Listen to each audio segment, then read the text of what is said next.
नमस्कार दोस्तों, स्वागत है हमारे YouTube चैनल पे। आप लोग कैसे हैं? आई होप कि आप लोग अच्छे होंगे। और जैसा कि मैंने शॉर्ट्स वीडियो में डाल रखा है कि आज हम लोग थोड़ा स्ट्रेटजिक और कॉम्प्रहेंसिव अप्रोच के बारे में बात करेंगे, जो अलग अलग टीचिंग्स एग्ज़ाम्स हैं। जैसे आपका केंद्रीय विद्यालय KVS, NVS, DSSB, UPLT, GIC lecturer, ये सब जो सारे एग्ज़ाम्स हैं जो आने वाले महीनों में आप लोग देंगे, तो उनका एक इंटीग्रेटेड अप्रोच क्या होना चाहिए जिससे कि हम सारे एग्ज़ाम्स के PT को क्लियर करवाएं। तो जैसे आप KVS NVS में अगर टायर 1 को देखें, तो टायर वन में जनरल एप्टीट्यूड का मामला है। मतलब आपको maths, reasoning, GA, computer science और हिंदी और इंग्लिश है।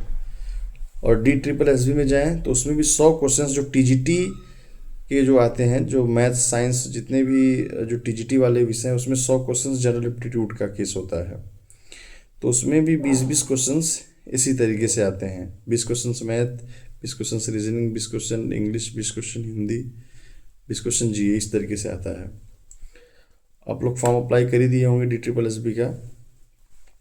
तो और UP GIC और LT में आप देखेंगे तो जैसे LT में है कि PT में 120 क्वेश्चंस है, जिसमें 90 क्वेश्चंस आपका जो है सब्जेक्ट से और 30 क्वेश्चंस जो है GS से है। GIC लेक्चर में आप देखेंगे तो 80 क्वेश्चंस जो है वो सब्जेक्ट से है और 40 क्वेश्चन GS से है।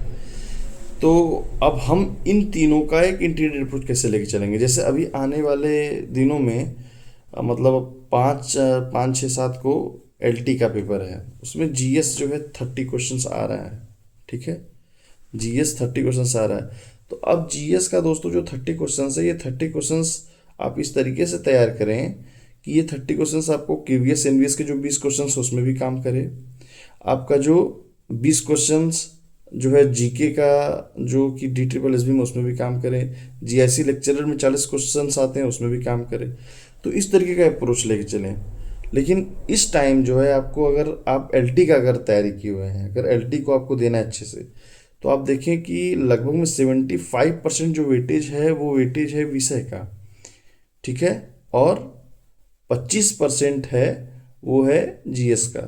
तो हमें अगर इसमें देखें तो अभी चूंकि 15 से 20 दिन में है, तो आप लोग इस टाइम जो LT पर फोकस्ड हैं, LT GIC पर जो फोकस्ड हैं, जो पहले से प्रिपरेशन कर रहे हैं, जो फोकस्ड हैं, तो इस टाइम वो अपने टाइम का, अपने समय का, अपने तैयारी का, अपना जो दिन भर का शेड्यूल्ड टाइम है उनका, तो उसमें उसका लगभग में 70 to 80% टाइम अपने सब्जेक्ट पर दे। क्योंकि जो PT जो क्लियर होगा, वो क्लियर होगा उनके सब्जेक्ट के आधार पर क्लियर होगा।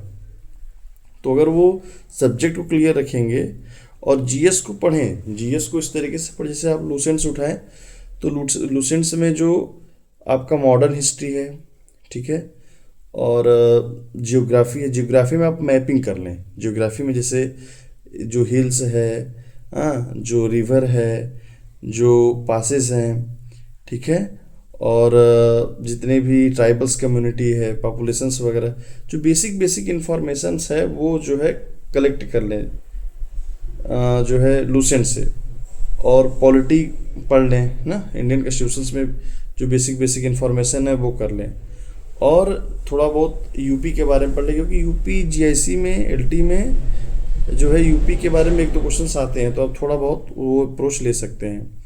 तो इस तरीके से, लेकिन विषय पर आपका कमांड होना चाहिए। क्योंकि आप अगर LT GIC में मेंस में देखें तो GIC उसमें विषय का ही मामला है, जिसमें जैसे आपको उसमें आ रहा है कि 20 क्वेश्चंस आपको करने हैं, और 20 क्वेश्चंस में आप देखें तो उसमें 12 क्वेश्चंस आएंगे, ठीक है, जो कि 10 नंबर के होंगे। तो 120 नंबर ये हो गया, और जो है 10 क्वेश्चंस 8 नंबर के होंगे। 10 क्वेश्चन 8 नंबर के होंगे, मतलब 80 नंबर ये, तो 200 नंबर का इस तरीके से क्वेश्चन आएगा। तो एटलीस्ट अगर इसमें पढ़े रहेंगे आप, तो मेंस में वो काम देगा। लेकिन इस टाइम का जो प्रिपरेशन है, आप लोग को जैसे ऑब्जेक्टिव ओरिएंटेड होना चाहिए, जो अप्रोच होना चाहिए वो ऑब्जेक्टिव ओरिएंटेड। मतलब कि जैसे मान लीजिए आप लोग पढ़ रहे हैं, मान मान लीजिए आप लोग पढ़ रहे हैं एक बेसिक फिजिकल केमिस्ट्री आप पढ़ रहे हैं। फिजिकल केमिस्ट्री में आप पढ़ रहे हैं सॉलिड स्टेट। तो सॉलिड स्टेट का जो बेसिक इन्फॉर्मेशन है, बेसिक इन्फॉर्मेशन का मतलब कि उसमें जो जैसे 11th-12th का जो एनसीईआरटीज़ वाला है, एनसीईआरटीज़ का जो एनसीईआरटी है उसके बारे में आप लोग एकदम अच्छे से उसका तैयारी पढ़ें। जो नीट के क्वेश्चंस हैं, जो नीट के क्वेश्चंस है एटलीस्ट उसके एमसीक्यूज आप कर लें, क्योंकि उससे आपको काफ़ी प्रैक्टिस करने में हेल्प मिलेगा। मैं एक साइंस का एक उदाहरण लेके बता रहा हूँ कि किस तरीके से उसको लेके चलें। लेकिन जैसे अभी आप जैसे एल टी का पीटी दे दिए, उसके बाद फिर आप अपना जीएस को अपना पकड़ लें, क्योंकि जो केवीएस एनवीएस में जो टायर 1 है वो जनरल एप्टीट्यूड का टेस्ट है। उसमें आप जीएस पढ़ें, मैथ्स पढ़ें, रीजनिंग पढ़ें, हाँ। उसके बाद बेसिक कंप्यूटर साइंस जो आता है, बेसिक कंप्यूटर के बारे में, उसके बारे में इंफॉर्मेशन कलेक्ट करें।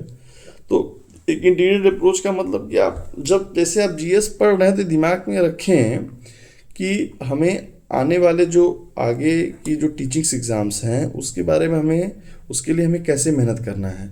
उसको समझने के लिए सबसे अच्छी बात है ना कि आप लोग एमसीक्यूज़ को देख लें। एमसीक्यूज़ देखने से आपको जब आप पढ़ेंगे तो दिमाग में ये रहेगा कि हमें पढ़ाई किस तरीके से करना है और कितने रेशियो में पढ़ना है, और किसी भी टॉपिक को लेके कितना उसके अंदर डिफ्यूज़ होना है। मतलब ऐसा नहीं कि एकदम घुस ही जाना है अंदर, है ना।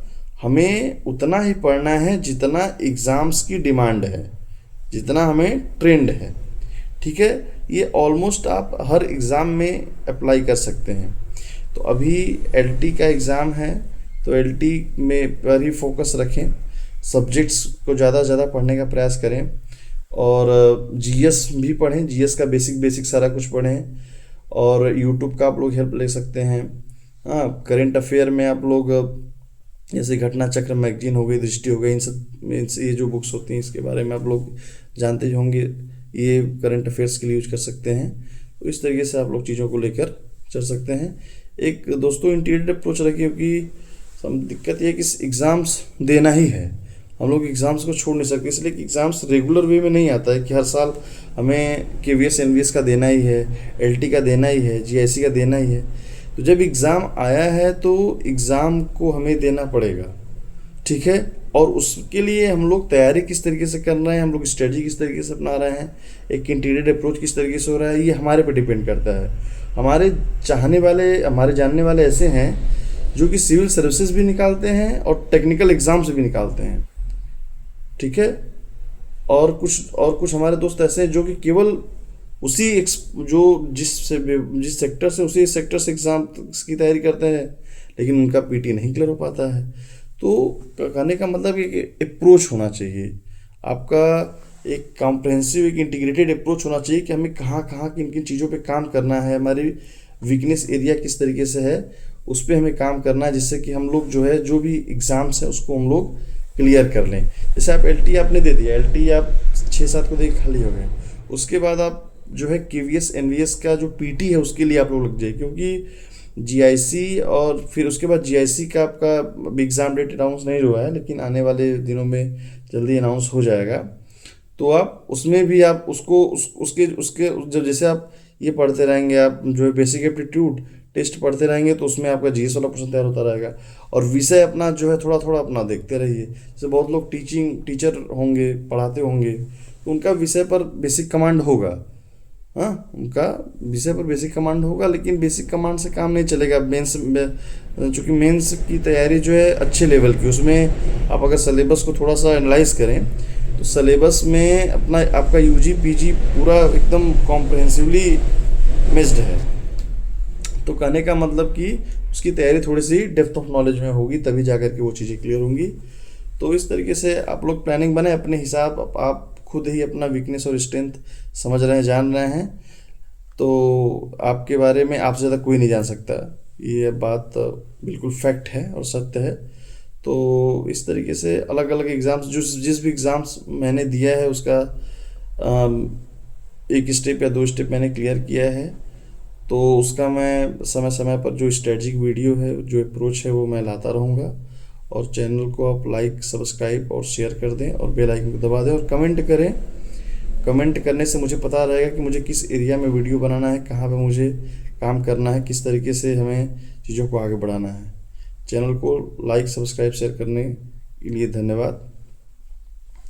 जय हिंद।